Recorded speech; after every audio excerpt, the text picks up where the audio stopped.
SQL नाम का 3 product company बनाता है। एस में एक मटेरियल लगता है जिसका नाम है कंपोनेंट पी, जिसको अभी बाजार से खरीद रहे।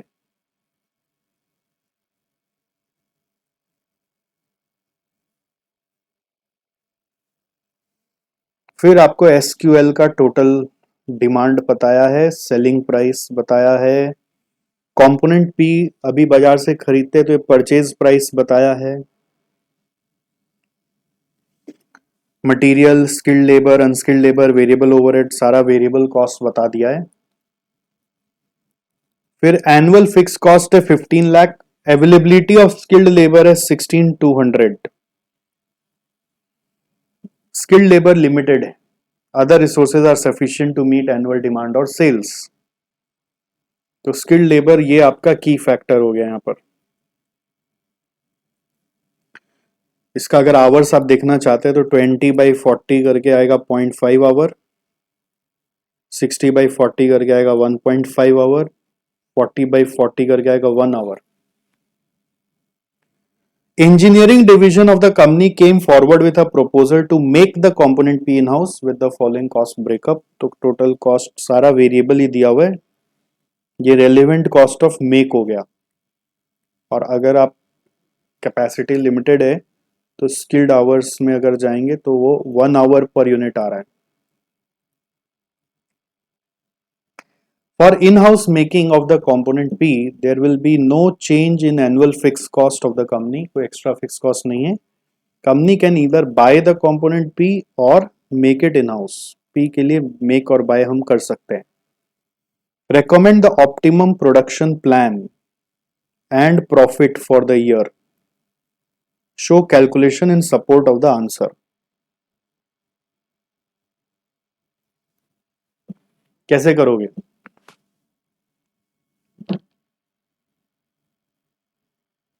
दस मार्क का दे दिया सीधा।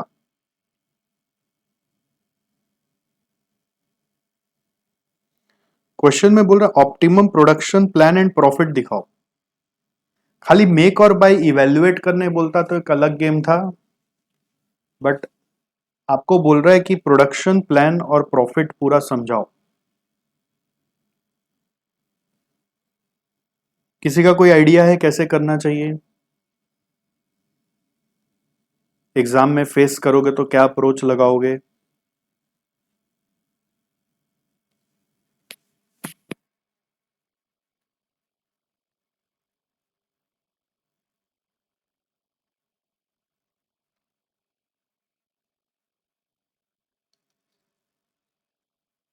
किसी का भी कोई आइडिया है?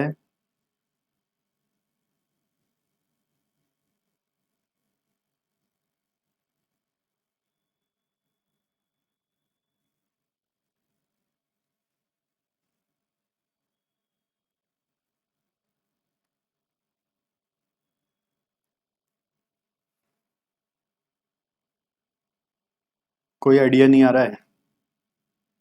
No idea sir. Get an idea, get an idea. If no idea, get an idea. Okay. Muskan ने कहा है कंट्रीब्यूशन बेसिस पे रैंक करके सबसे पहले we will try to identify the distribution of skilled hours. Okay. Savia ने कहा है calculate which is best make और buy optimum mix then find profitability with that mix. इस सब में ना एक समस्या जनरेट किया है कि आपको फिनिश गुड्स का भी डिटेल्स साथ में दे दिया है। जैसे मैंने आपको कराया था रेल मेक और बाय विथ की फैक्टर, उसमें 3 मटेरियल ही था। मेरा जो एग्जाम्पल 2 आपको कराया गया था उसमें तीनों मटेरियल ही था, एबीसी, आवर्स लिमिटेड था तो उसमें डालना था। अभी इसमें क्या हुआ कि कंपोनेंट एक है बट उसके साथ फिनिश गुड्स एडजस्ट किया हुआ है।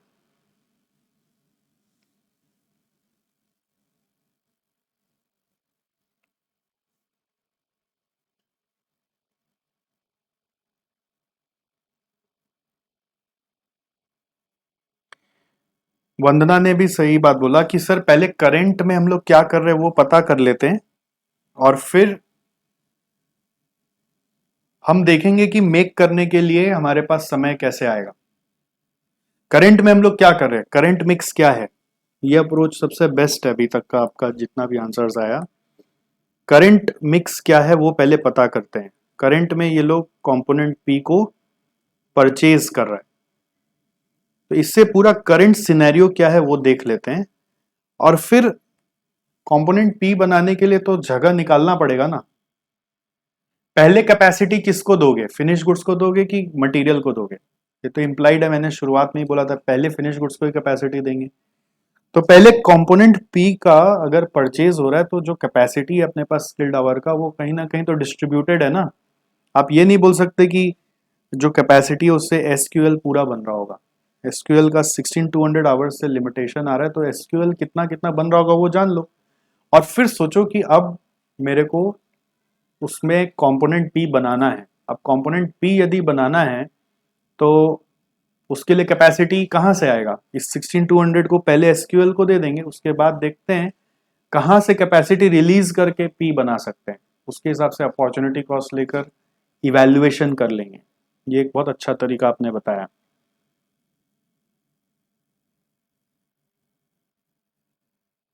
चलिए, very nice suggestion you all have given.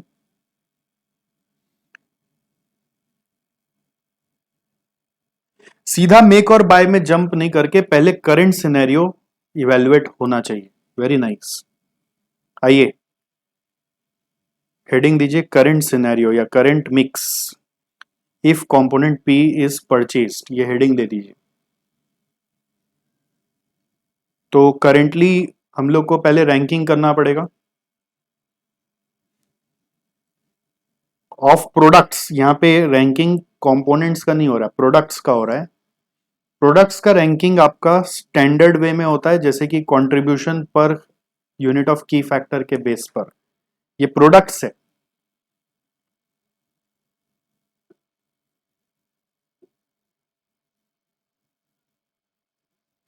SQL के लिए ही कम है स्किल्ड लेबर। वेरी गुड, ये आपने देख लिया, बहुत अच्छा किया। Selling price 310, 275, 224। हाँ, ये भी आप चेक कर सकते हो। आवर्स, स्किल्ड आवर्स रिक्वायर्ड कितना है वो भी आप चेक कर सकते हो। स्किल्ड आवर्स रिक्वायर्ड कितना है वो पहले चेक कर लो तो और तसल्ली हो जाएगा कि वो सच में की फैक्टर है कि नहीं। Yes, you can do that. तो स्किल्ड आवर रिक्वायर्ड अगर हम एक वर्किंग करें पहले एसक्यूएल के लिए तो वो कितना होगा, वो हमने आवर निकाला था ना 0.5, 1.5 और 1 के हिसाब से आप मल्टीप्लाई करके चेक करिए। 0.5 इंटू 9000,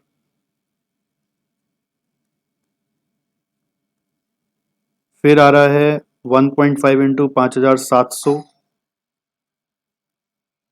1.5 इंटू 5700 और फिर आ रहा है 1 इंटू 7800। इन तीनों का टोटल क्या हो रहा है?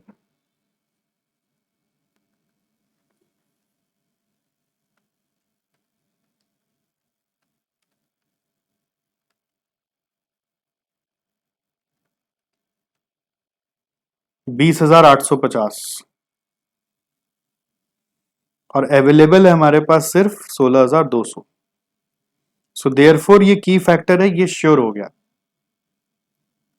चेक कर लेने से ध्यान रहता है कि फालतू का टेंशन ले रहे कि सच में टेंशन है। ये एक वर्किंग नोट हो सकता है, नो डाउट इन दैट, ये हो सकता है। अब आप अपना करंट मिक्स को पहले पता करो कि अभी तो पी परचेज करते हैं, उसके हिसाब से एस का वेरिएबल कॉस्ट क्या आएगा। Direct material, skilled labour, unskilled labour और वेरिएबल ओवरहेड। फटाफट फटाफट फटाफट। 24, 32, 24, 20, 60, 40,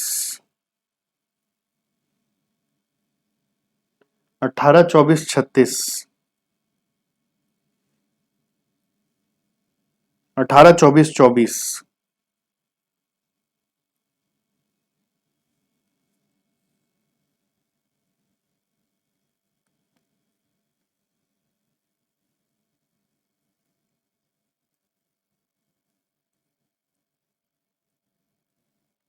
कंट्रीब्यूशन पर यूनिट कितना आ रहा है?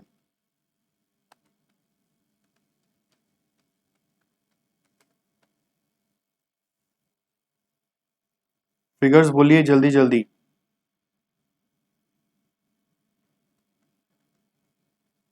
इसके साथ पी को परचेज किया उसका भी कॉस्ट आएगा। इसमें एक कॉस्ट और जोड़ दो, 120 रुपया पी का परचेज कॉस्ट। परचेज किया उसका खर्चा भी लेना पड़ेगा, स्किप हो गया था।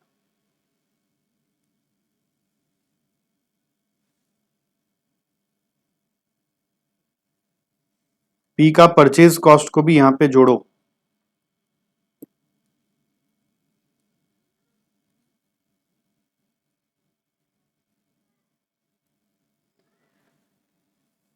कंट्रीब्यूशन पर यूनिट आ रहा है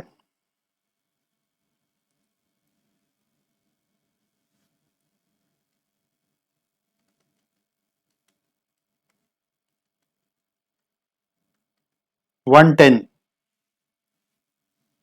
और 135 और 100।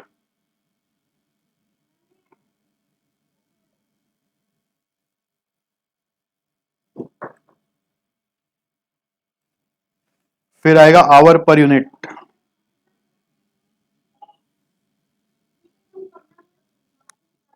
स्किल्ड लेबर का,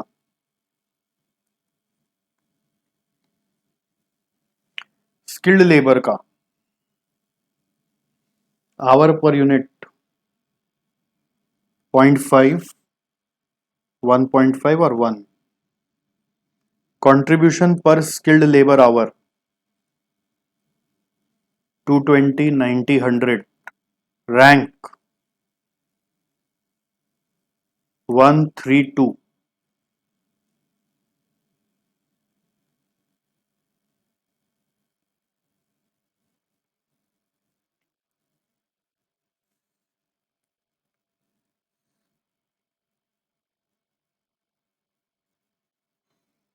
फिर आ रहा है statement of optimum mix and profit.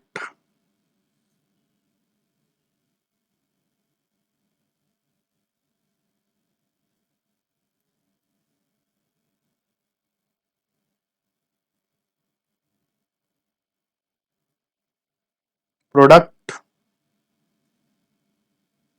Hours allotted, units produced, contribution.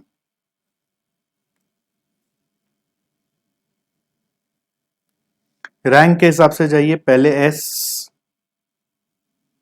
उसका यूनिट्स बनाएंगे पूरा 9000। उसके लिए आवर्स जाएगा 45, तो आधा घंटा के हिसाब से। फिर है एल, एल का है रैंक 2, 7800 यूनिट बनाना है और 1 घंटा के हिसाब से 7800 चला जाएगा। फिर बचा हुआ आप दीजिए क्यू को, रैंक 3 है, 16200 आवर है टोटल हाथ में। तो 16200 माइनस 4.5 माइनस 7800 करने से आ रहा है 3900। 3900 बाई 1.5 करेंगे तो 2600 यूनिट बन रहे हैं।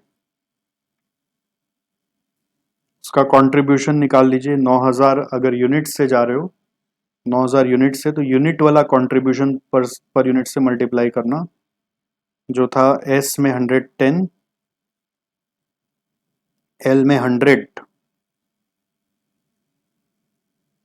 और 2600 में इंटू 135।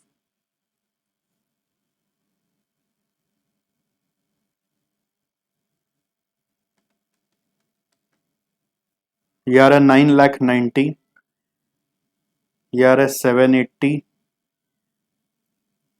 और 2600 इंटू 135 करके आ रहा है 351, कॉपी नहीं करो, कॉपी नहीं करो, अपने आप करो। प्रोसेस समझ में आ जाता है तो अपने आप करना चाहिए।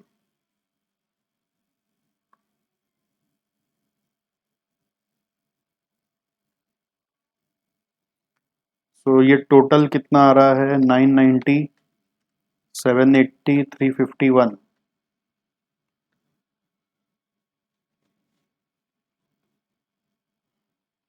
21 लेस फिक्स कॉस्ट 15 लाख, तो प्रॉफिट आ रहा है 621।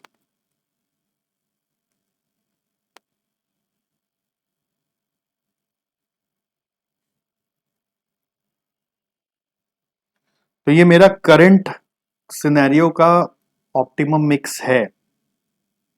अब आपने मेरे को बोला कि यार पी घर पे भी बनाया जा सकता है,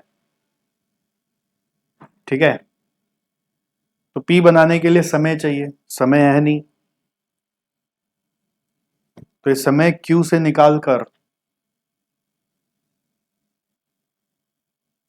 क्यू से निकाल कर आप एस को दोगे, है कि नहीं? जितना फिर एस बनेगा उतना पी बनेगा। कंपोनेंट पी और एस में एक रिलेशनशिप है ना, पहला लाइन में लिखा था S uses 1 unit of component P, तो जितना एस बनेगा उतना पी बनेगा। जितना एस बनेगा उतना पी बनेगा। अगर मानते कि एस 9000 ही बनना है तो 9000 पी बनेगा, तो 9000 पी के लिए 9000 पी के लिए कितना घंटा लगेगा? एक पी में 1 घंटा लगता है, तो 9000 पी विल रिक्वायर 9000 घंटा। तो 9000 घंटा आपको इन दोनों से निकालकर इसको देना पड़ेगा। समझ में आ रहा है आपको? तो पी बनाने का कॉस्ट कैलकुलेशन करोगे, अगर इवैल्यूएशन करोगे तो इवैल्यूएशन में कॉस्ट टू बी इनकर्ड तो आपको दिखा ही रहा है, वो 90 rupees variable cost. But contribution loss भी होगा कि पी बनाने के कारण क्यू और एल सैक्रिफाइस करना पड़ेगा। पी बनाने के कारण क्यू और एल सैक्रिफाइस करना पड़ेगा। क्लियर हो रहा है?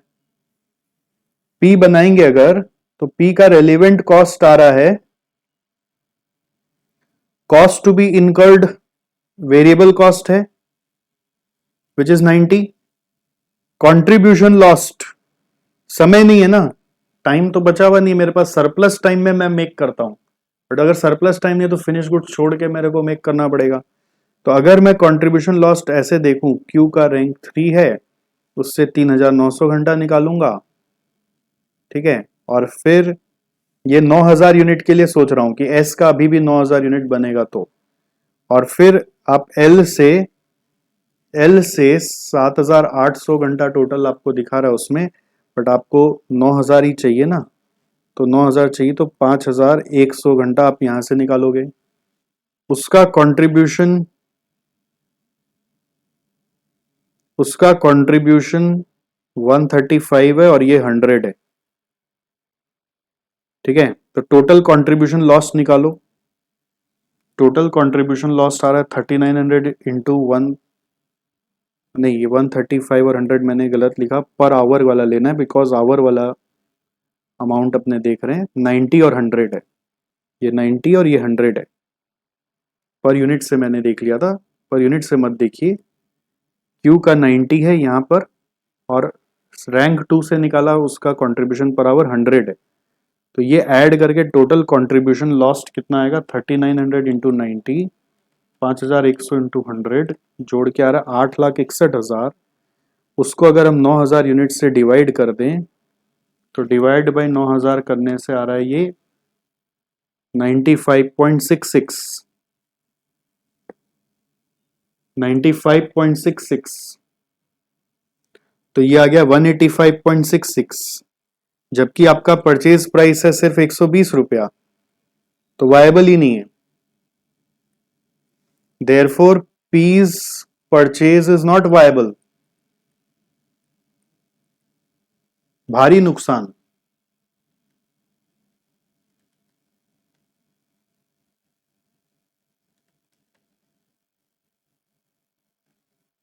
P's purchase is not viable. There is huge loss.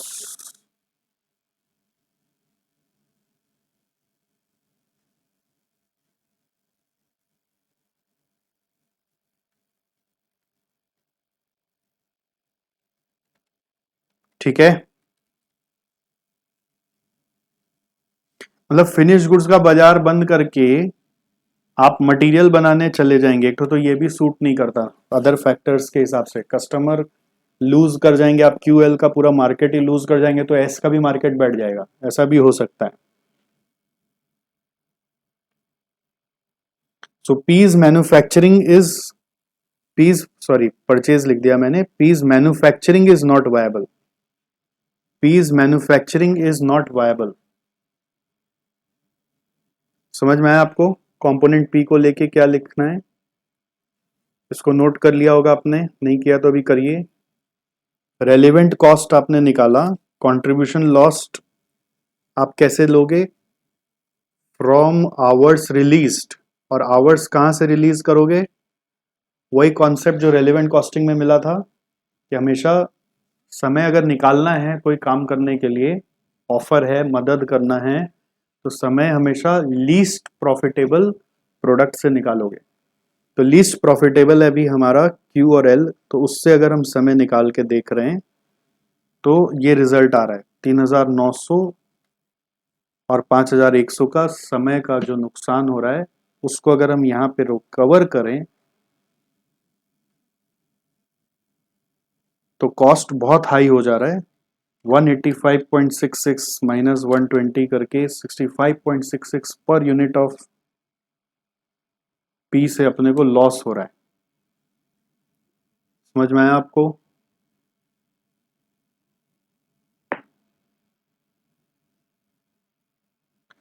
तो अप्रोक्सीमेटली अगर आप देखेंगे टोटल लॉस, तो टोटल लॉस अप्रोक्सीमेटली आपका चला जा रहा है 9000 यूनिट को लेकर अगर सोचेंगे तो टोटल लॉस जो हो जा रहा है वो 185.66 माइनस 120 इंटू 9000 करने से टोटल लॉस आएगा। अगर आप 66666 बहुत सारा बढ़ा दोगे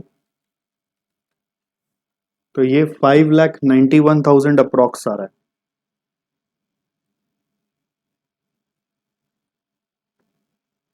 ठीक है, ये टोटल लॉस है अगर आपने पी को मैन्युफैक्चर कर डाला तो यहां पर इन जनरल मेरा एक्सपेक्टेशन ये था कि एक बच्चा शायद ये कर लेता, एग्जाम में ये फेस करता, तो करंट सिनेरियो सोचकर वो शायद यहां तक पहुंच जाता, उसकी गाड़ी यहां तक आके टिक जाती। ठीक है, लेकिन इंस्टीट्यूट ने एक और वे रेकमेंड किया है। Institute has not shown this working, ये वर्किंग आईसीआई ने शो नहीं किया।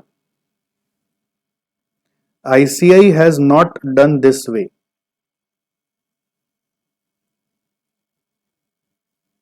ये जो मैं दिखा रहा हूं आपको वो आईसीआई ने नहीं किया। आईसीआई इंस्टेड क्या किया, वो बोलता है एक ऑप्शन 2 बनाते हैं। ये जैसे ऑप्शन 1 बनाया ना आपने, इसको बोल दीजिए option 1, current mix component P purchase करके जो बन रहा है वो ऑप्शन 1। आईसीआई ने क्या किया, सीधा ऑप्शन 2 निकाला और उसमें लिखा प्रोपोज्ड मिक्स क्या होगा if component P is made in house. तो उससे उन्होंने एक नया तरह का वर्किंग किया, आपको वो वर्किंग भी देख के सीखना चाहिए कि वो कैसे किया। फर्स्ट पार्ट आपने लिख लिया, पी का पूरा वर्किंग हो गया, यस सर बोल दीजिएगा।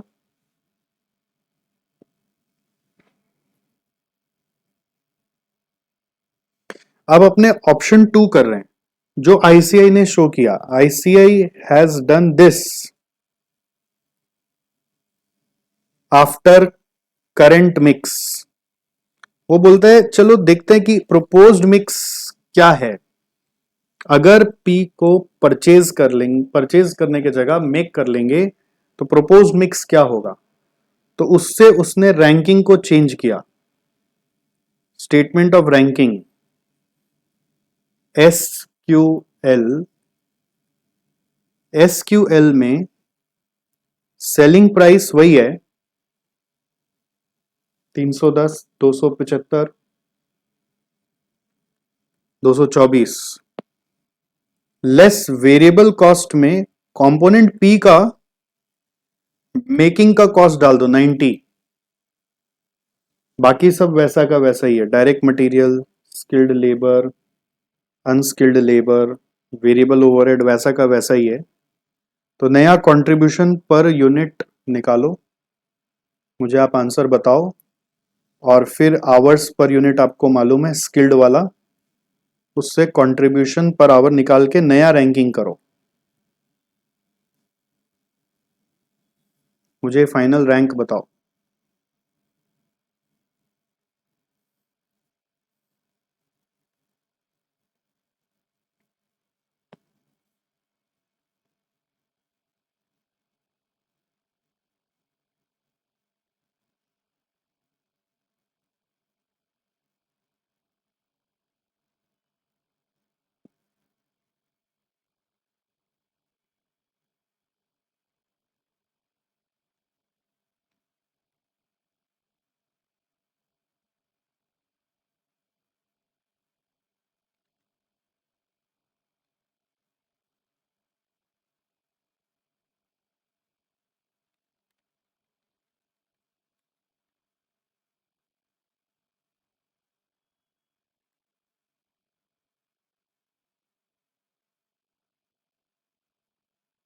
कंट्रीब्यूशन पर आवर बताना पहले आप।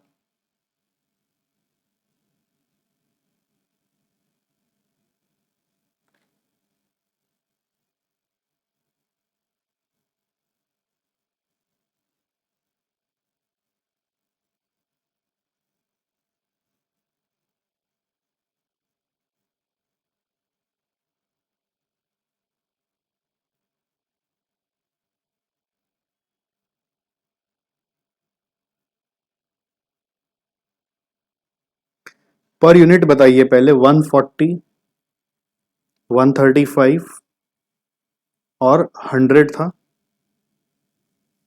यहां तक सही है। देखो इसमें एक ट्विस्ट है, ये स्किल्ड आवर, ये 0.5 पहले था, अभी अगर आप P बना रहे हैं ना, तो ये P का आवर यहीं पे जोड़ दिया जाएगा 1.5, P का आवर भी जोड़ दिया जाएगा, तो S के पीछे P है, तो S का टोटल टाइम 1.5 हो गया। अब Q का आवर आपको मालूम है विच इज 1.5, और L का मालूम है 1, सो 140 बाई 1.5 करेंगे तो ये आ रहा है 93.33, ये आ रहा है 90, ये आ रहा है 100, तो रैंक आ रहा है ये 1, ये 2, ये 3।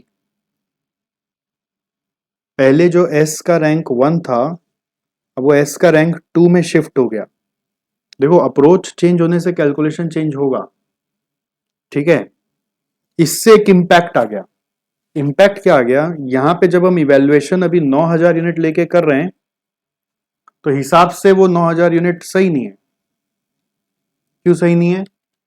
क्योंकि ये 9000 यूनिट ये अजम्पशन पे बेस्ड है, ये अज्यूम किया गया है, समझ लीजिए अज्यूम्ड है कि एस का डिमांड वही वही रहेगा, या एस का प्रोडक्शन विल बी वही 9000 ही रहेगा। बट अगर रैंक चेंज हो जाएगा तो हो सकता है एस का प्रोडक्शन ही 9000 ना हो।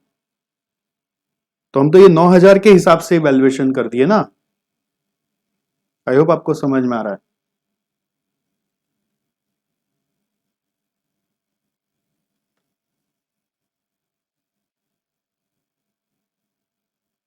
रैंक चेंज हो गया, अब रैंक चेंज हो गया तो एस का हो सकता है इसके कारण प्रोडक्शन क्वांटिटी चेंज हो जाए।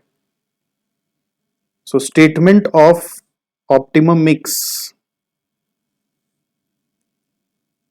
Statement of optimum mix product hours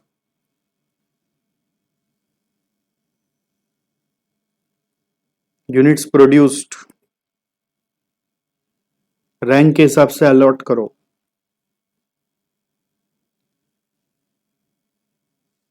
फिर कंट्रीब्यूशन,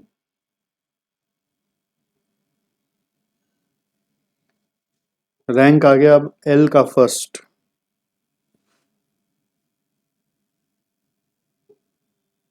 एल का फर्स्ट आ गया तो उसमें कितना यूनिट्स बनेगा, 7,800, 7,800।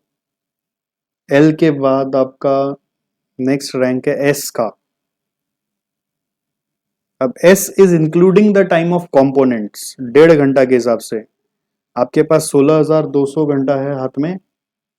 आई थिंक बचा हुआ सब एस को ही देना होगा, उतना आवर्स नहीं है अपने पास कि एस का पूरा बन पाएगा। 8,400 बैलेंसिंग फिगर,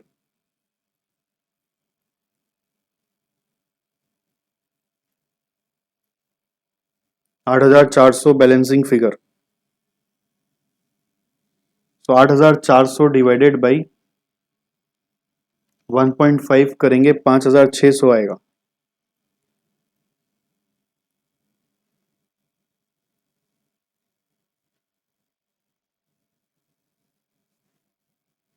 कंट्रीब्यूशन चेक करेंगे, 7,800 इंटू 100 और 5,600 into 140।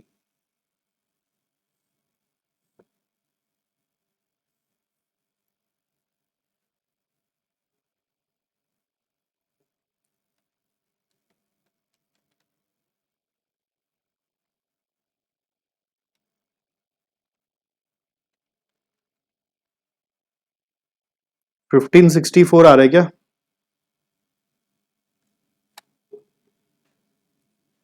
Less fix cost 15 lakh, profit आ रहा है 64।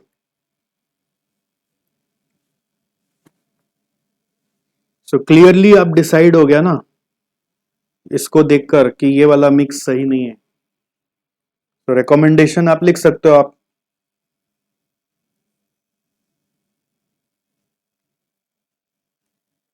The component P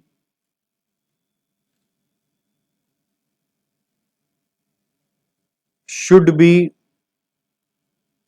purchased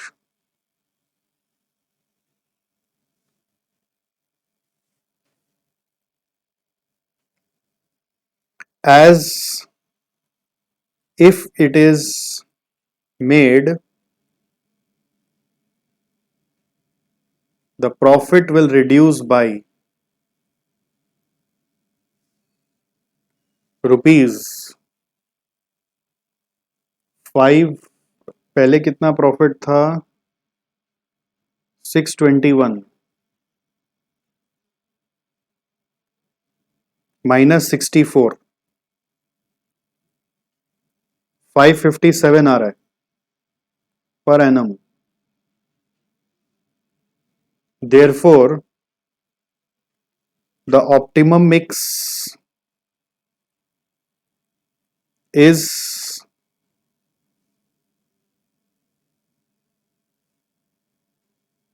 option 1,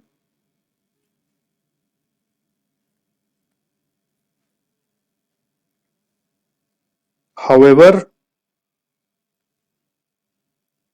the decision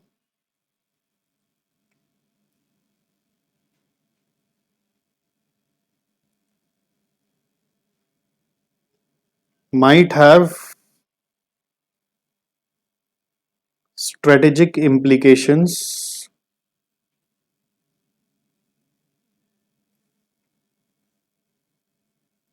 and should be,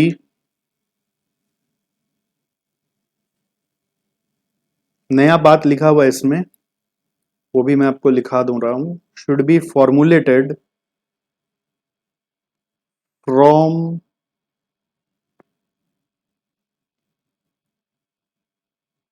strategic perspectives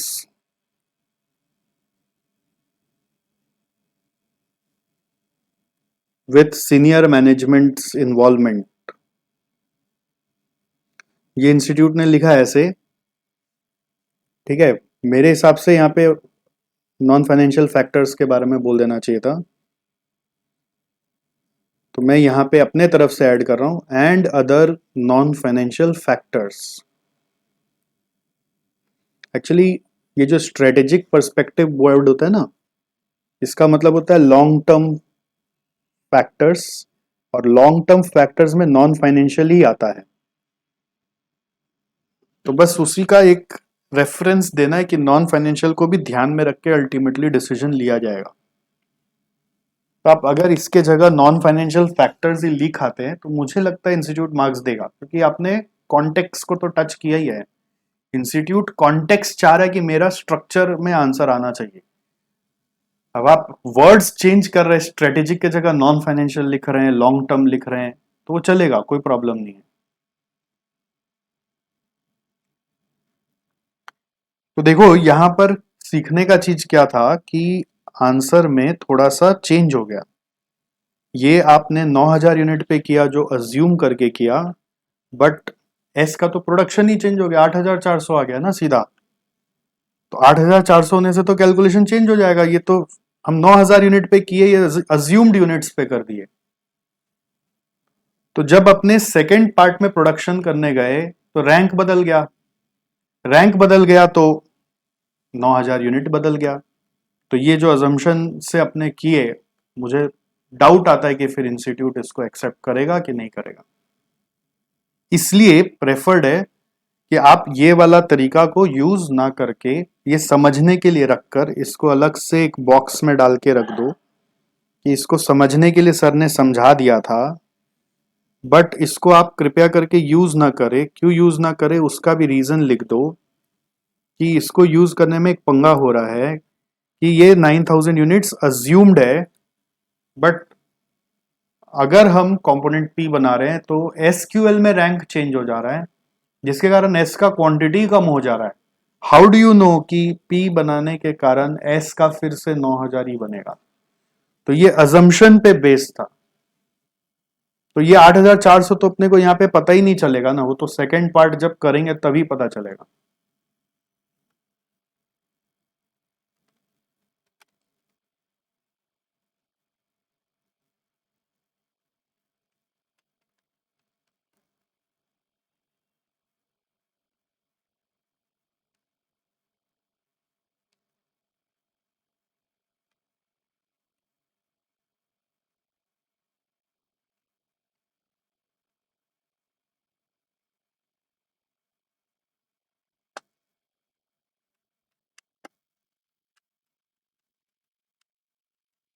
देखो एक आम बच्चा ऐसे सोचता है, इसमें गलत नहीं है।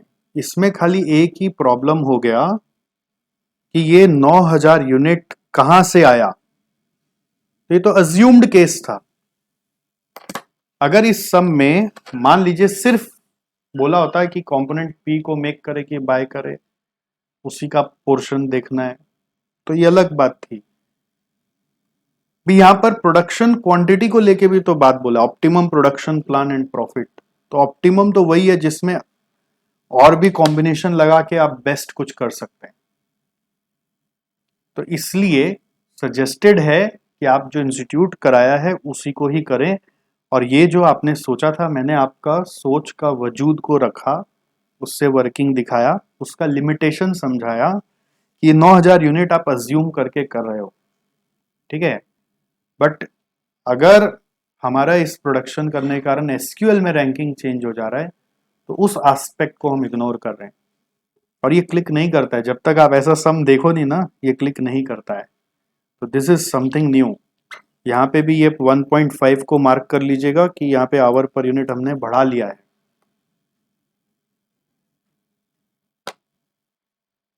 कोई एक ऑप्शन ही तो करके आना एग्जाम में।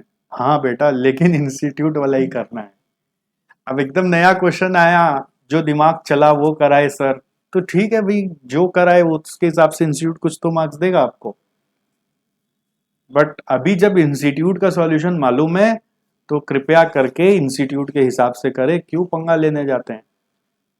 मान लीजिए ये सेम क्वेश्चन जैसा कोई रिपीट ही हो जाए, तो आप रिस्क लेंगे क्या? और रिपीट होता है इतना एग्जाम में, ऐसा नहीं है।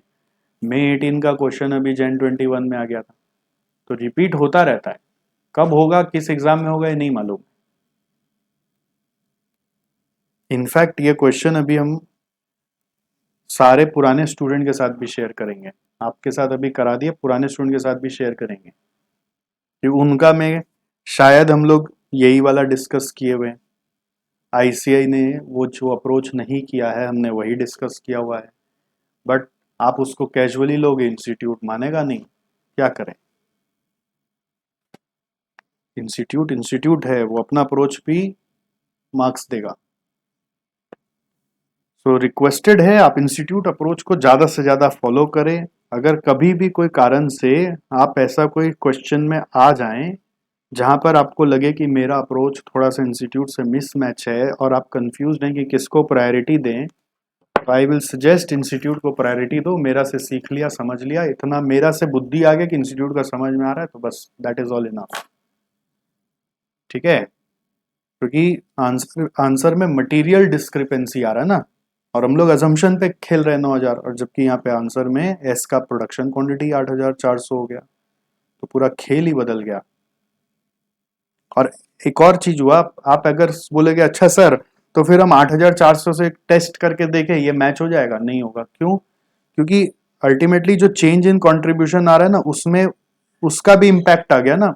एल एल जो ऊपर आ गया, एल जो ऊपर आ गया और एस जो नीचे चला गया।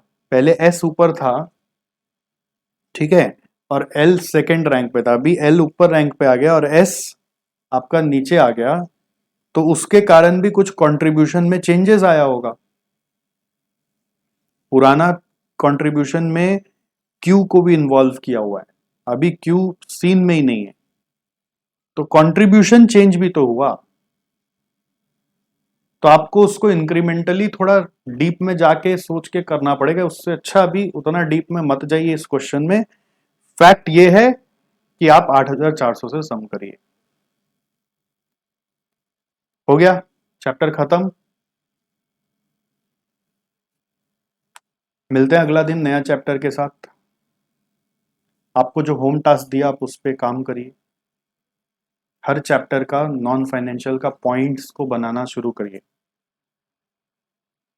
रेलिवेंट कॉस्टिंग का आप बना चुके हैं, पीछे जाइए और पीछे जाइए, जेआईटी चैप्टर का बनाइए।